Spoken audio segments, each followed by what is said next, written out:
Bom, hoje nós falaremos um pouquinho sobre alguns tipos de metabolismo energético que ocorrem nas células, que são os processos denominados exergônicos, como a respiração celular e a fermentação. Antes de falar especificamente sobre esses dois processos, vamos entender primeiro o que é um metabolismo endergônico e o que é um metabolismo exergônico. Então, no nosso corpo, as transformações químicas que acontecem, ora precisam receber ou absorver energia, ora precisam produzir e liberar energia. Então, nos seres vivos de uma forma geral, aqueles processos em que a energia ela é absorvida, como é o caso da fotossíntese e quimiossíntese, esse processo ele é denominado endergônico. Quando nas reações a energia ela vai ser produzida com a intenção de ser liberada, como é o caso da respiração celular e da fermentação, esses processos são denominados exergônicos. Durante a formação desses processos, necessariamente vai ser utilizada a molécula denominada molécula de ATP. Essa molécula é chamada de moeda energética dos seres vivos. Na verdade, é exatamente a estrutura química que vai armazenar a energia que vai ser liberada nos processos metabólicos. Para que a molécula de ATP exista, é necessário que a adenosina difosfato, que é formada por um radical adenina, mais uma ribose e mais dois radicais fosfato, seja fosforilada. O que seria essa fosforilação? A adição de uma molécula de fósforo para se transformar em ATP, que é a moeda energética do nosso corpo.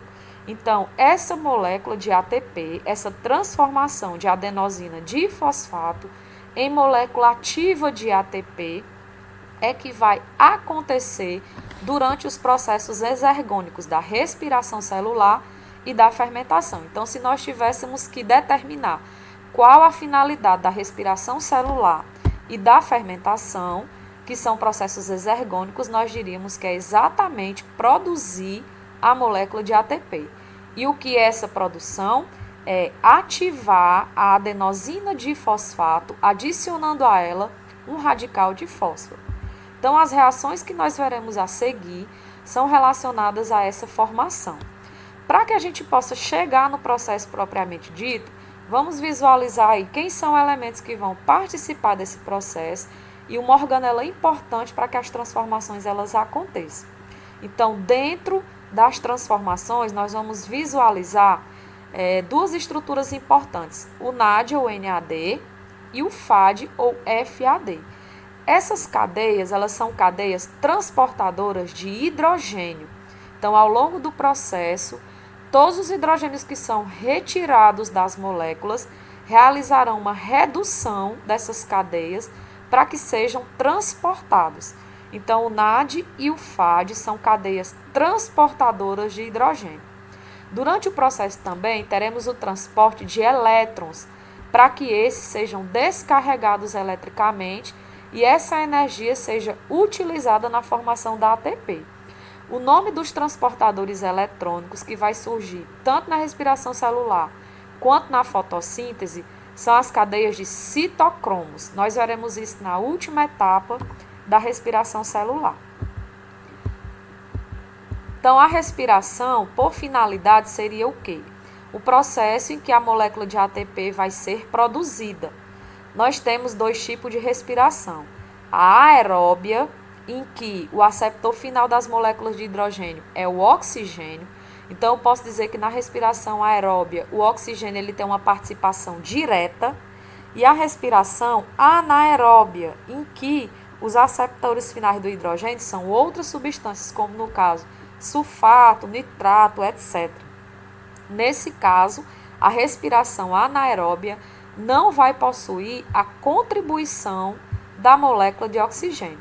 Então, de maneira mais popular, a respiração aeróbia envolve a participação do oxigênio, a respiração anaeróbia não tem a contribuição da molécula de oxigênio, como aceptor final das moléculas de hidrogênio.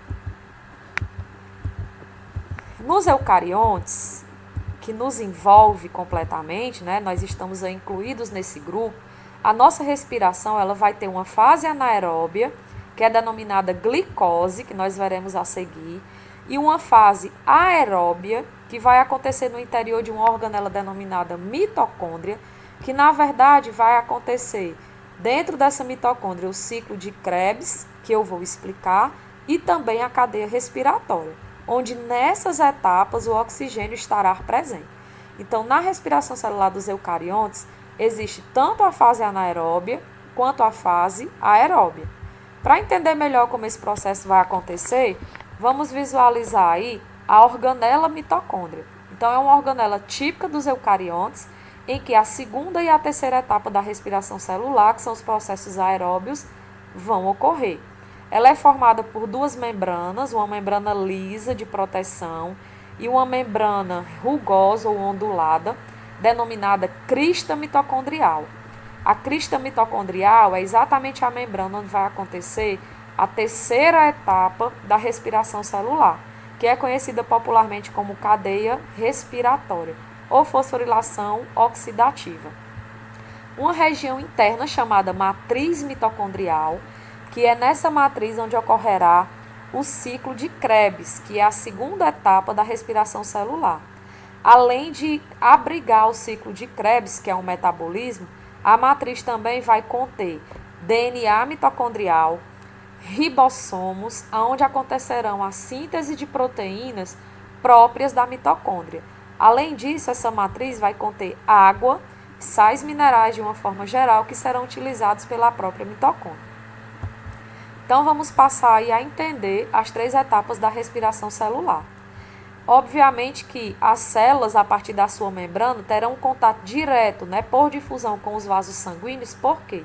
Para acontecer a respiração celular, o vaso sanguíneo tem que transferir para o interior da célula a glicose, já que nós não produzimos o nosso próprio alimento, nós somos seres heterótrofos, então nós absorvemos a glicose e esta, a partir da alimentação, será transferida para o interior das células, para a região citoplasmática das células, e também a absorção do oxigênio, que é o gás necessário para que esse processo aconteça. Então, a célula ela recebe a glicose e o oxigênio para que o desenrolar do metabolismo energético aconteça. A primeira etapa anaeróbica, glicólise, acontece a nível citoplasmático e, na sequência, os componentes provenientes da glicose irão migrar para o interior da mitocôndria para que aconteça a segunda etapa, que é o ciclo de Krebs, na matriz mitocondrial, e a terceira etapa, que é a cadeia respiratória, nas cristas mitocondriais. Então, vamos visualizar cada uma dessas etapas e entender, na verdade, os processos biológicos que acontecem em cada uma delas.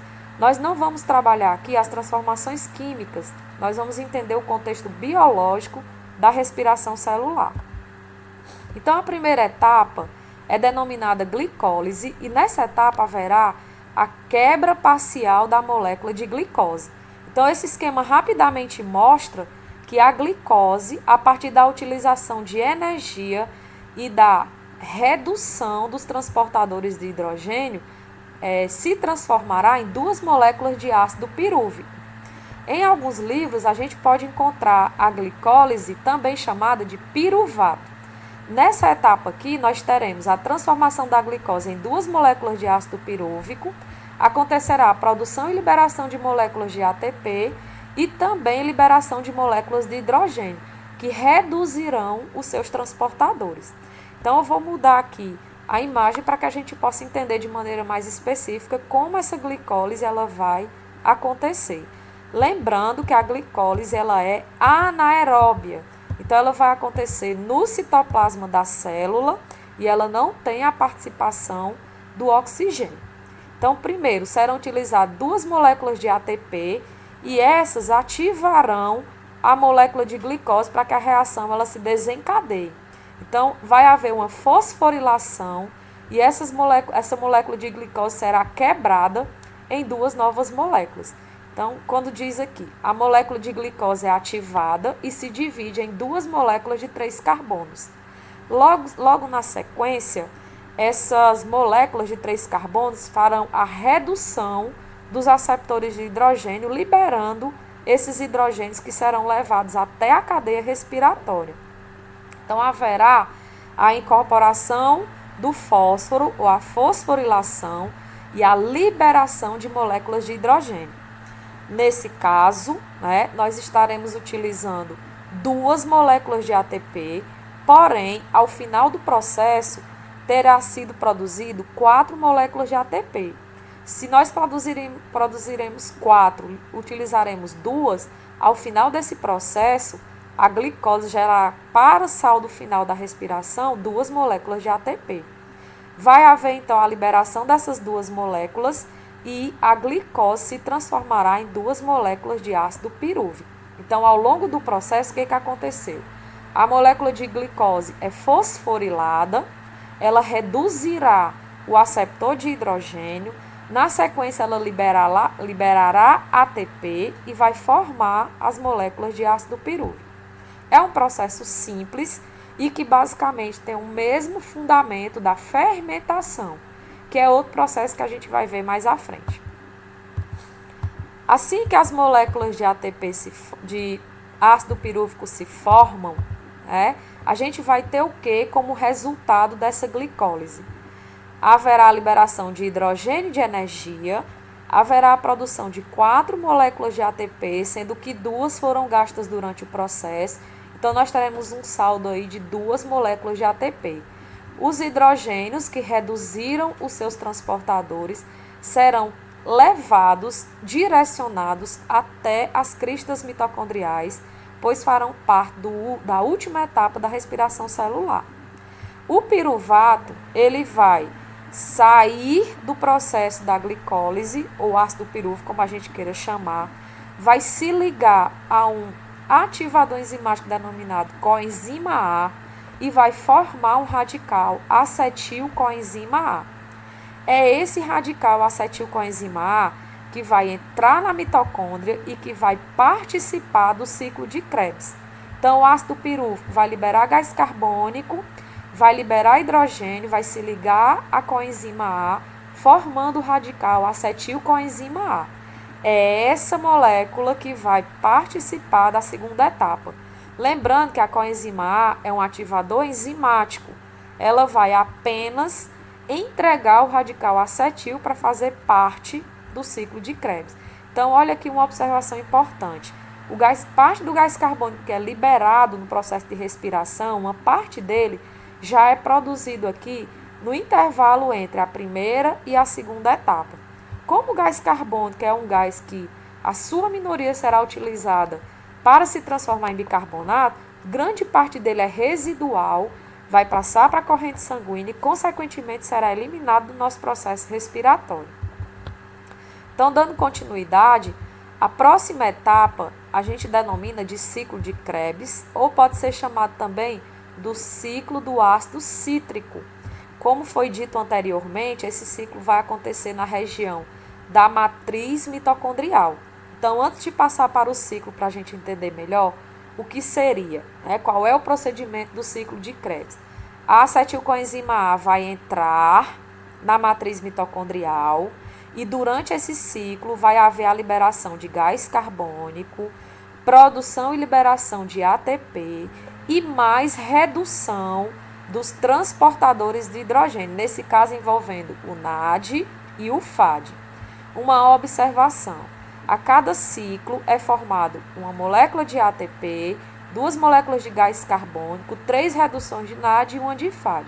Lembrando que lá na glicólise se formaram 2 moléculas de ácido pirúvico, então estarão acontecendo 2 ciclos de Krebs ao mesmo tempo. Então, o que é o ciclo de Krebs?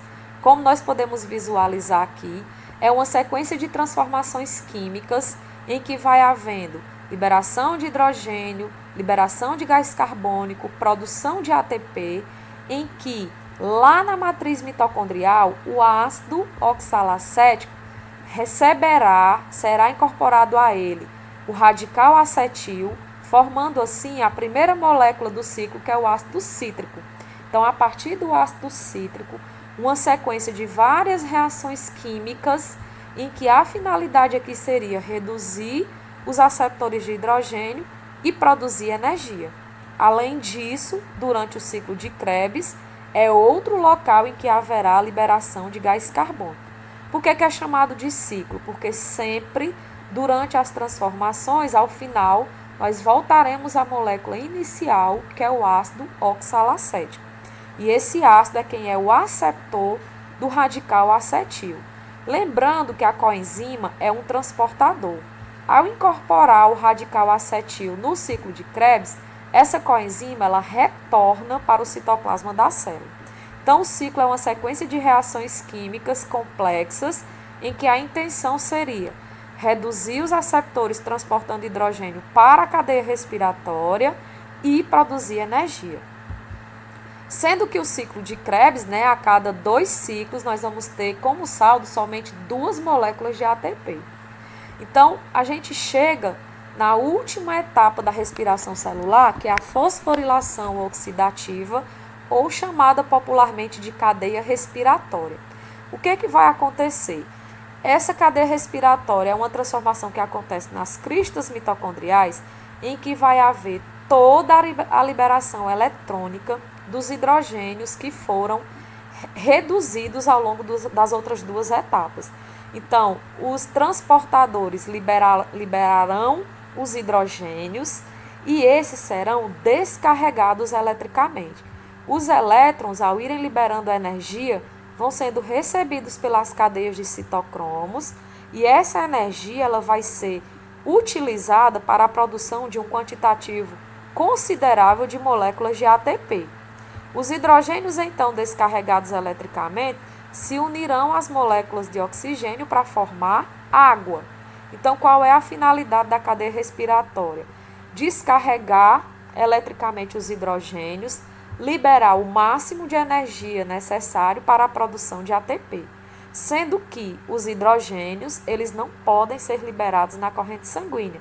Então, eles serão assimilados com o hidrogênio para a produção de água. Nesse caso, a cada NAD que chega na cadeia respiratória irá gerar uma energia suficiente para produzir 3 ATPs e a cada FAD irá produzir 2 ATPs. No final do processo, nós vamos ter um quantitativo de 36 ou 38 moléculas de ATP, sendo que 34 deles são provenientes da última etapa, que é a cadeia respiratória. Então, aqui a gente tem uma visão geral do processo da respiração celular, em que vai envolver a glicólise a nível de citosol, o ciclo de Krebs na matriz mitocondrial e a fosforilação oxidativa na crista mitocondrial. Lembrando que da glicólise nós teremos um saldo de 2 moléculas de ATP, do ciclo de Krebs, da cada um ciclo, 1 molécula de ATP, sendo que são 2 moléculas de ácido pirúvico que farão o ciclo ao mesmo tempo, e da cadeia respiratória de 32 a 34 moléculas de ATP, gerando assim um saldo de 36 ou 38 moléculas de ATP no final do processo respiratório. Além disso, havendo a liberação de gás carbônico, que na verdade é um produto que é proveniente tanto da transformação do radical acetil, como também do ciclo de Krebs. Porém, esse gás carbônico ele vai ser liberado por ser um gás residual. Bom, além da respiração celular, com o processo exergônico, nós temos também o processo de fermentação. Nesse caso, é um processo totalmente anaeróbio, muito semelhante à glicólise e que vai acontecer em seres de menores proporções orgânicas, como, por exemplo, os procariontes. A fermentação existe de 3 tipos. A fermentação láctica, em que na transformação da glicose vai haver a produção de 2 ATPs mais um resíduo denominado ácido lático. Na fermentação alcoólica, produção de álcool etílico, liberação de gás carbônico e produção de 2 ATPs. E a fermentação acética, que é a produção do ácido acético ou vinagre, produção de gás carbônico e liberação de sal de 2 ATPs. O que a gente pode perceber?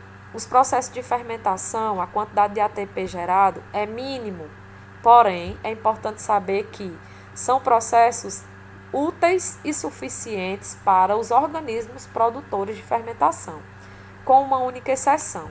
A fermentação láctea ela também pode ser realizada na musculatura dos animais. No nosso caso, por exemplo, quando nós estamos realizando um esforço em que o gasto energético é maior do que a produção de energia, a nossa musculatura ela pode temporariamente realizar a fermentação láctica. A única desvantagem é a produção desse ácido lático, que vai ser um resíduo que por algum tempo, até terminar de ser degradado, pode causar dores e dificuldade para o funcionamento muscular. Então, vamos olhar graficamente aqui qual seria a diferença entre os processos fermentativos. Então, inicialmente o processo ele tem a mesma finalidade que a glicose, que seria produzir ácido pirúvico, só que esse processo ele apresenta continuidade. Então, quando ocorre liberação de gás carbônico da molécula de ácido pirúvico, nós vamos chegar a uma molécula de cetaldeído, que nesse caso, havendo redução de NAD, liberando oxigênio, nós formaremos álcool, ou álcool etílico, ou etanol. Se, além da redução do NAD, houver também a incorporação de água, nós estaremos produzindo ácido acético. Então, ao longo da fermentação, liberou gás carbônico e forma acetaldeído. Reduziu os aceptores de hidrogênio, formamos etanol. Se além dessa redução houver incorporação de água, a gente está falando da fermentação acética ou a produção do vinagre. Na outra situação, quando não há liberação de gás carbônico e há apenas a redução ou a incorporação de óxido de hidrogênio, nós temos aí a formação do ácido lático. Nesse caso, a fermentação lática é um processo mais simples do que a fermentação alcoólica ou etílica e a fermentação acética. Essas são as possibilidades biológicas para que o processo de fermentação ocorra. Bom, pessoal, é isso. Até a próxima. Eu espero que vocês tenham compreendido.